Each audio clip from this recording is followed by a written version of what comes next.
சாதியை எதிர்த்த ஐயா வைகுண்டரை சனாதனத்தை ஆதரித்தவர் என்று சொல்லலாமா என்று ஆளுநரின் பேச்சுக்கு சாமித்தோப்பு ஐயா வைகுண்டர் தலைமைபதியான பால பிரஜாபதி அடிகளார் கண்டனம் தெரிவித்துள்ளார்.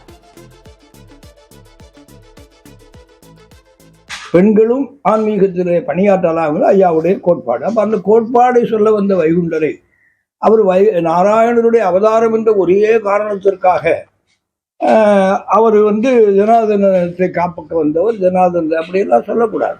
அவர் ஜனார்தனத்தை காக்க வரவில்லை, அவர் மக்களை காக்க வந்தார். மக்களுக்குள்ளே இருந்த மடமையை போக்க வந்தார்.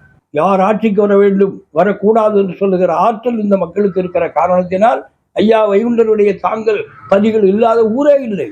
எனவே இதை பயன்படுத்தலாமா என்று யாரும் பார்க்கக்கூடாது. எங்கள் கொள்கையை ஏற்றுக்கொண்டால் அவர்களை வரவேற்போம். எங்களை ஐயாவை பெருமைப்படுத்த நாங்கள் சந்தோஷமாக அவர்களை மகிழ்வோம். ஆனால் அதையெல்லாம் செய்யாமல் அவர்களுடைய சுயலாபத்திற்காக யாரும் வரலாற்றை திரித்து பேசக்கூடாது. தென் பகுதியான அந்த குமரிக்கத்துக்கு இருந்த கடல் மூழ்கி அந்த பகுதியெல்லாம் குமரிக்கண்ட மூழ்கிய பொழுதுதான் இமயமே எழுந்தது.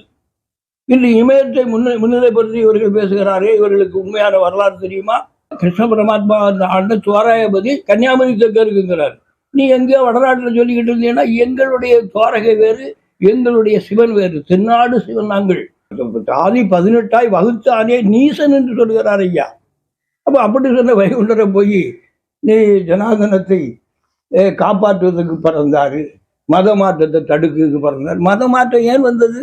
அரசு காரியத்தை செய்யணும். ஆன்மீகத்துக்குள்ளே எங்களுக்கு தெரியாத ஆன்மீகம் இல்லை, எங்களுக்கு தெரியாத வரலாறு இல்லை. வைகுண்டர் வகுத்து இருந்த அகில திரட்டு எங்கள் கையில் இருக்கிறது, அருள் இருக்கிறது.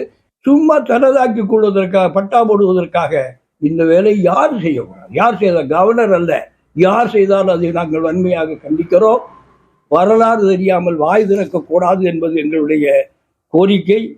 சதுர்வர்ணம் மனு தர்மம் எங்கே இருக்கிறதோ அங்கே நாங்கள் இல்லை.